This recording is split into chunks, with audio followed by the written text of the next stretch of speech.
Hello दोस्तों, नमस्कार। मैं नीरज राय, बेयर एक बुलेटिन में आपका स्वागत है। दोस्तों, हम लोग नागरिकता का चैप्टर पढ़ रहे थे।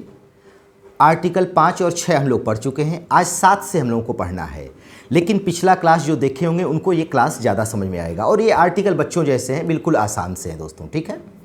अनुच्छेद 7 से हम लोग आगे बढ़ते हैं। अनुच्छेद 7 ये कह रहा है कि यदि कोई व्यक्ति 1 मार्च 1947 के बाद भारत से पाकिस्तान चला जाता है तो भारत का नागरिक नहीं होगा। लेकिन यदि किसी शर्त या अनुज्ञा के द्वारा पुनः उसे भारत वापस आना पड़ा पुनर्वास के लिए, तो कुछ शर्त है, इसके आधार पर वो भारत का नागरिक हो सकता है दोस्तों, ठीक है। अनुच्छेद 6 और 7 में यही रिलेशन है, थोड़ा सा आपको देखना पड़ेगा। अनुच्छेद 6 कह रहा है, फिर से एक बार वहाँ पीछे जाकर के देखिएगा, कि यदि कोई व्यक्ति पाकिस्तान से भारत आता है 19 जुलाई 1948 से पहले, क्योंकि 19 जुलाई 1948 को ही प्रवास के लिए परमिट प्रारंभ हुआ था दोस्तों। तो ये अनुच्छेद 6 कह रहा है कि कोई व्यक्ति 19 जुलाई 1948 से पहले यदि भारत आता है और उस व्यक्ति के माता पिता, पितामह पितामही, मातामह मातामही में से किसी का जन्म 1935 के अधिनियम के द्वारा जो भारत की परिभाषा थी उसमें हुआ है, तो भारत का नागरिक हो जाएगा। उसे कुछ भी करने की आवश्यकता नहीं है। परंतु यदि वही व्यक्ति, अनुच्छेद 6 ख कह रहा है कि वही व्यक्ति 19 जुलाई 1948 के बाद यदि भारत आता है, तो इस निमित्त भारत सरकार ने जिस अधिकारी को नियुक्त किया है उसके यहाँ आवेदन देके रजिस्ट्रीकृत के द्वारा वो नागरिकता को प्राप्त कर सकता है। लेकिन इसके लिए शर्त यह है कि उसे 6 महीने तक भारत में रहना अनिवार्य है। रजिस्ट्रीकृत के द्वारा नागरिकता लेने के लिए 6 महीने तक रहना अनिवार्य है। ये आप पीछे पढ़ चुके हैं दोस्तों, उस आर्टिकल को देख लीजिएगा। अब इससे 7 का क्या संबंध है, इसीलिए मैंने पीछे थोड़ी सी चर्चा कर दी। अनुच्छेद 7 कह रहा है कि कोई व्यक्ति 1 मार्च 1947 के बाद भारत से पाकिस्तान चला गया तो उसकी नागरिकता समाप्त हो जाएगी।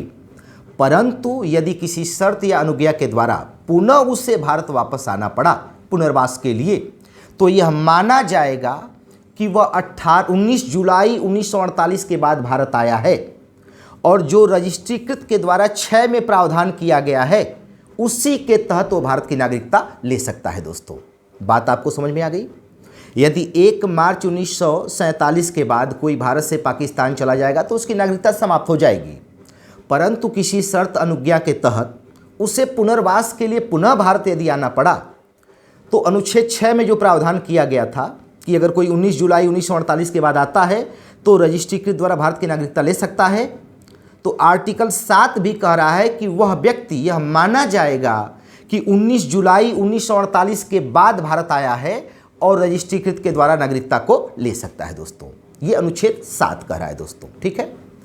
अनुच्छेद 8 कह रहा है कि जो व्यक्ति भारत से बाहर रह रहे हैं, यदि उनके माता पिता, पितामह पितामही, मातामह मातामही में से किसी का जन्म 1935 के अधिनियम के तहत जो भारत था उसमें हुआ है, ठीक है दोस्तों, तो वह व्यक्ति भी भारत का नागरिक हो सकता है। वो कैसे?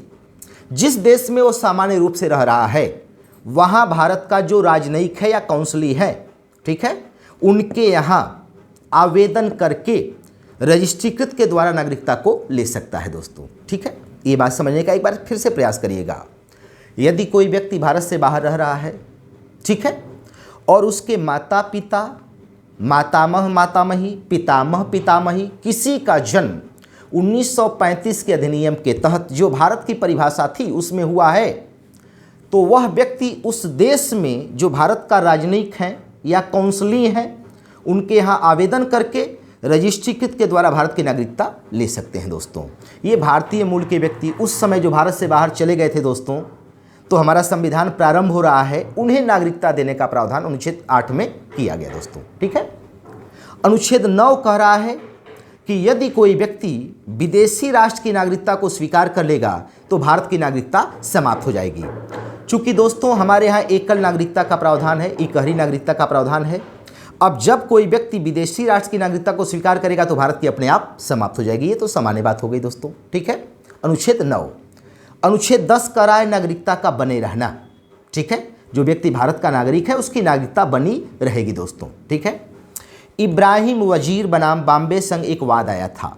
इस वाद में कहा गया कि किसी व्यक्ति की नागरिकता संसद द्वारा बनाई गई विधि के अधीन ही छीनी जा सकती है, वरना नहीं दोस्तों। ठीक है, तो अर्थात जो हमें नागरिकता मिली है वो बनी रहेगी। ठीक है दोस्तों, अनुच्छेद 10 ये कह रहा है कि नागरिकता का बना रहना। अनुच्छेद 11 कह रहा है कि संसद नागरिकता के लिए विधि या कानून बना सकती है दोस्तों। पूरा क्या कह रहा है अनुच्छेद 11 बेयर एक्ट में? कह रहा है कि जो पूर्ववर्ती प्रावधान है वो संसद को नागरिकता अर्जन या उसकी समाप्ति के लिए विधि बनाते समय कोई भी प्रतिबंध नहीं लगाएंगे दोस्तों। बात समझने का प्रयास करिएगा। मतलब संसद को स्वतंत्रता है कि वो नागरिकता के विषय में कानून या विधि बना सकती है, अनुच्छेद 11। और इसी के तहत संसद ने नागरिकता अधिनियम 1955 पारित किया दोस्तों।